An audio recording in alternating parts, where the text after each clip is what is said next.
Bob in Casselberry. You're on with Larry. Go ahead. Hey, Larry, how are you? I'm doing good. I need some adult supervision, and I suspect you're the man. All right, we'll give it a whirl. All right, I've got a 2010 Honda Accord that I've had a problem with where the engine light comes on, a VSA light, and then a triangle with a exclamation mark that also comes on. The issue once the car is started, and it doesn't have a problem starting, but you basically cannot go out of first gear. It just seems like there's a lot of hesitation, and it almost kind of wants to stall if you press on the accelerator. I hate to say this, but I had a mobile mechanic come by in early January, and he, tested, got the error code, changed some parts out. It lasted for about a month, maybe about a total of 1,000 miles. Currently, it has about 155,000 miles on it, and I'm kind of at a loss. All right. Well, what kind of parts did this mobile mechanic replace on it? The sensors, a couple of sensors that I'm aware of for sure. Other than that, I really don't have a lot of detail. I hate to say that. I'm not really a car guy. Yeah. Did he by any chance tell you what sensors he was replacing? I mean, were they oxygen sensors or? They were right at the top of the engine block that he was replacing. So I'm not sure if that gives you any insight. Okay. Is this a four-cylinder or is it a V6? V6. Okay. Is it a 3.5 V6 motor? Yes. Okay. Let me, Bob. I don't know how they can legally do mobile repair. There's a lot of mobile services, that are legal in Florida. Mobile lubes, mobile tire replacements, mobile battery, mobile detailing and washing. But the actual, I guess they must be some type of a loophole because, in order to do any type of automotive repair, professionally and actually charge for it in the state of Florida, you have to have an MV number from the state, and it has to be attached to a physical address. And you have to have insurance, and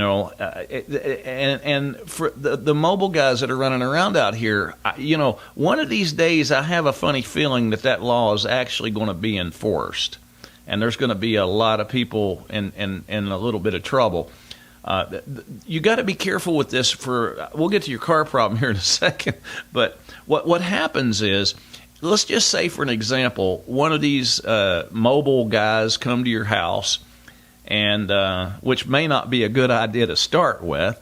And secondly, if they get hurt working on your vehicle, and they don't have, I guarantee you, most of them do not have insurance. They don't have garage liability insurance because you can't get garage liability for a mobile vehicle.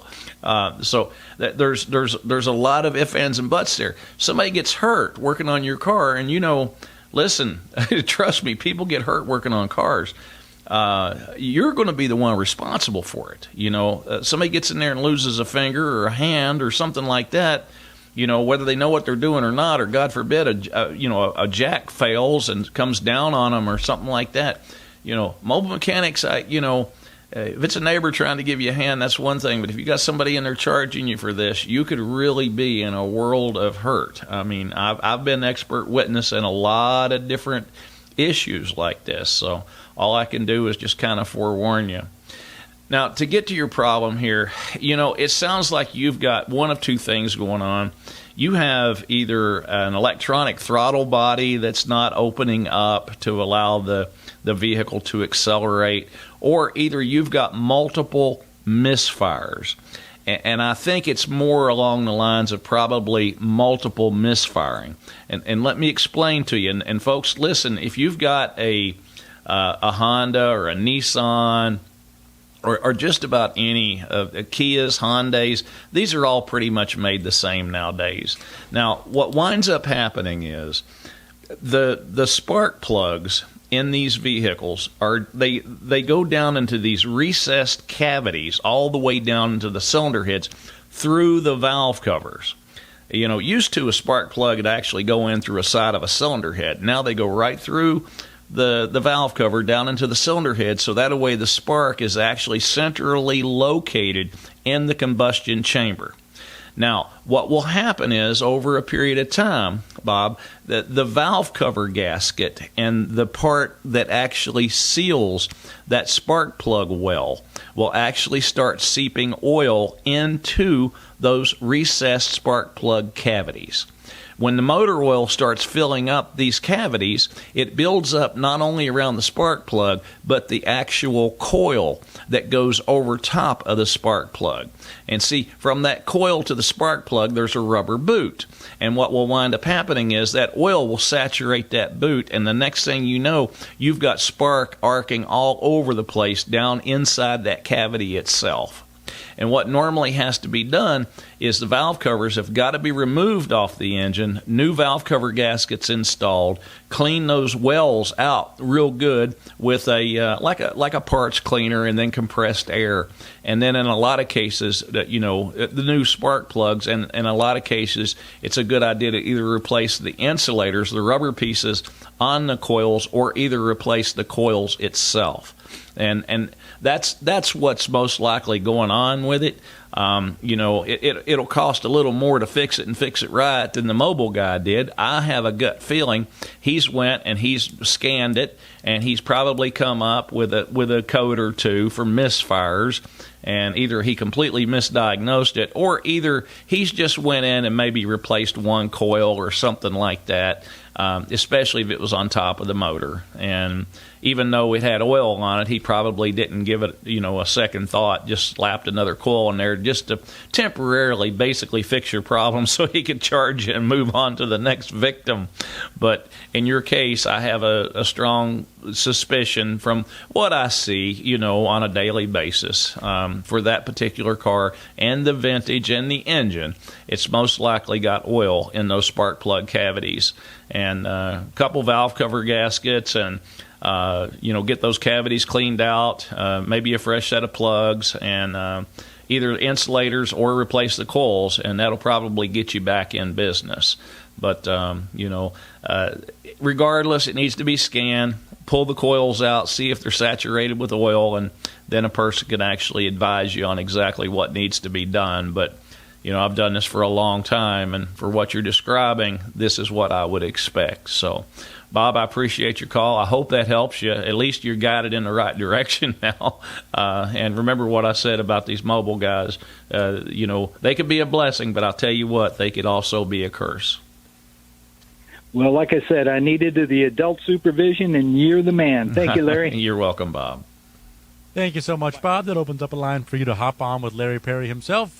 844-580-9326, 844-580 WDBO. We're going to grab a quick break right now. Some weather, some news, some traffic. More of the Magic Mechanic coming right up on WDBO. Hi, folks. Larry Perry here. For automotive information, maybe you got automotive questions on cars, trucks, vans, SUVs. Maybe you're thinking about purchasing a used vehicle, and maybe you just want my opinion. Tune in to the Magic Mechanic radio show every Saturday, 3 to 5 p.m. on wdbo.com. Also tune in to our Magic Mechanic YouTube channel, and don't forget to subscribe. And we'll all get together, maybe fix a few cars while we're at it.